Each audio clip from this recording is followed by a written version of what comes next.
The coaches all tell you that your network is your net worth. But coaches also talk a lot of So what do I think about this? Let's find out. Have you ever attended a networking meeting? Like you got all dressed up, you put on the Spanx, you put on the lipstick. Guys, I hope not. And you drove there. And then there was like hardly anyone there and they weren't really great contacts for you and you spent a lot of time and a lot of gas and you paid for the lunch and then you came home feeling like that was a huge waste of time. There is a right way and a wrong way to network, and today I'm going to give you 4 strategies to help you be able to network more successfully. So if you watch and stick with us, you're going to learn how to identify what are the right networking groups for you to attend.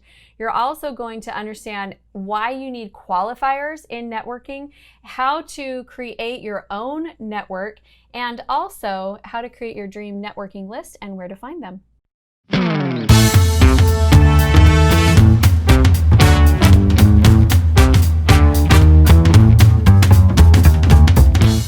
I'm Amy Walker, small business strategist, and welcome to the channel. If you're new here, make sure that you subscribe and hit the bell notification so you can get notified every time we release new content, because I love creating content for you so that your business can actually be profitable and make money. Imagine that. It's a great place to be. Raise your hand if you want to get rich. All right. So all the coaches say your network is your net worth. But business coaches talk a lot of So what the do I think about this? I'm not superstitious, but I am a little stitious. It's true. False. Dwight is right. It's true. I am not actually a fan of getting dressed up. I am a pretty cash person. I'm really not a fan of commuting and traffic. And I really love being super productive while my kids are at school so that I can be super engaged and plugged in once I get home from school. So about a year or 2 ago, I got invited to a networking meeting and I thought, you know what? I'm going to do it. I'm going to get dressed up. I'm going to do the drive. I'm going to go in. I do live in the middle of nowhere, by the way, so to go into town is actually a drive.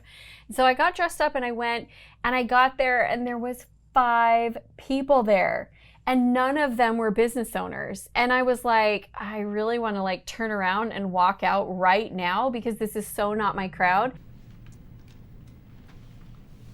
I have to go make a call.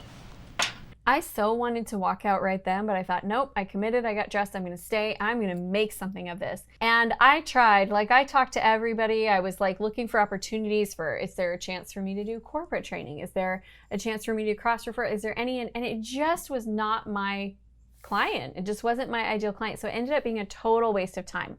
So I get the frustration with networking. I want to teach you how to build networking differently because you do need a professional network. And I'm telling you, my network is amazing. They've opened so many doors for me. They have helped position me on stages.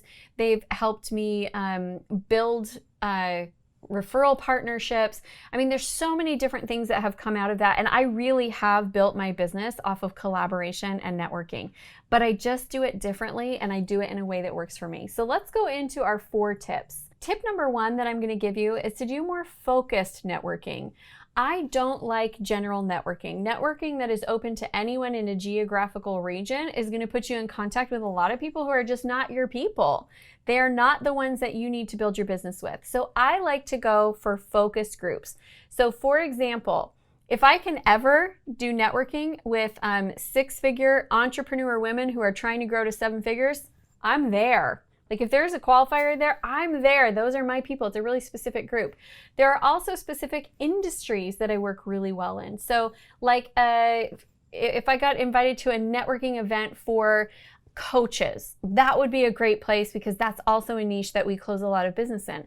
So if you'll get more focused and let go of the general stuff, you'll be so much more successful. Wow, this is tough. Tip number 2 is connected to this, but attend paid networking. My best connections that have generated the most money have been my higher level investments. Why? because the people that are there are committed, and it created a filter that in order to even get into that room, you had to invest. And so everybody in that space is higher caliber, and therefore my connections are higher, my results are higher, everything is higher.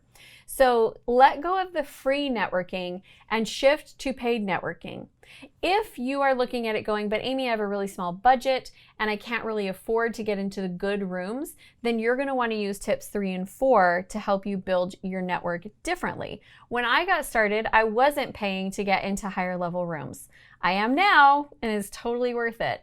But at the time, I was doing tips number 3 and 4, although I still do tips number 3 and 4. So it's not like you have to stop it once you can afford to pay to get into better rooms. You should do it. Well, gosh, if you think I should, then I will.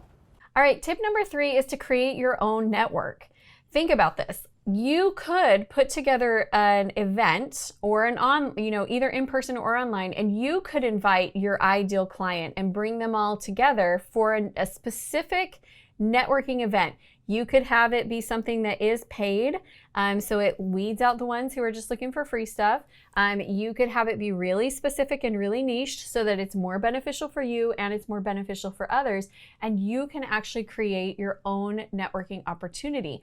I have done this many times through both my online events, where we then host networking and meetups for all of the speakers that are there so that they can create relationships and cross promote each other and all of that good stuff.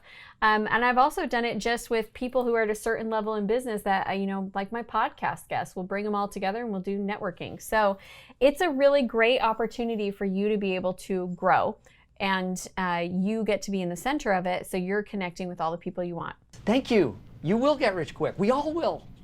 My last tip for you is to create your dream networking list. Who are all of the people that you want connections with? From there, you're going to go and prospect and do reach outs on social media, and you're going to see who in your network could facilitate that introduction.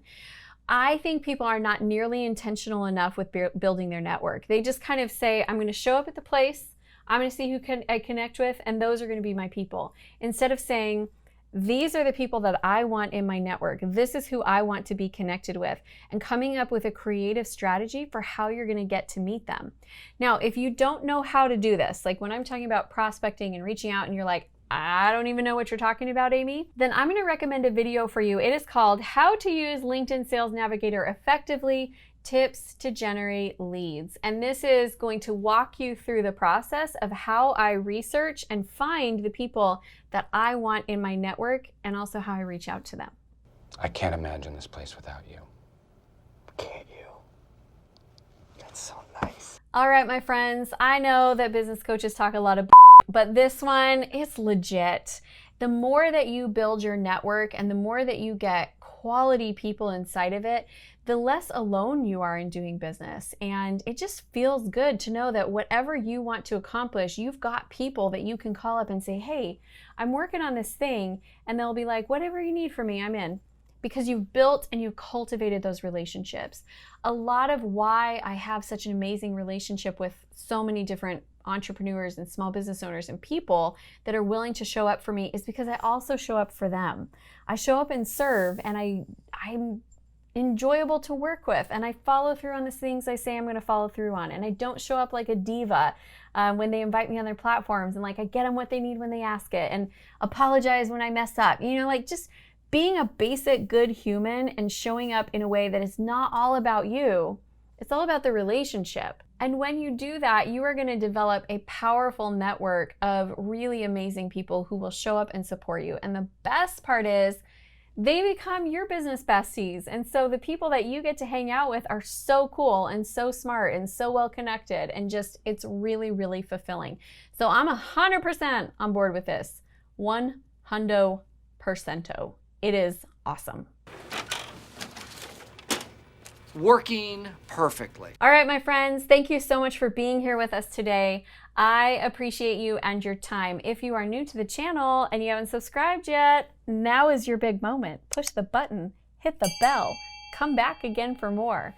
And if you would like some support on helping you to be able to figure out how to grow your business on LinkedIn and use that tool, I actually have a free ebook that is the ultimate guide to prospecting on LinkedIn. So grab the LinkedIn ebook. We would love to see you over there. And if you want to join our community of like-minded entrepreneurs, come join us in the Acquire group. And guess what? You can start networking right inside of that group. All right, my friends, I hate to see you leave, but I love to watch you go because you're going to go get to work and start building that amazing network. Thanks, everyone.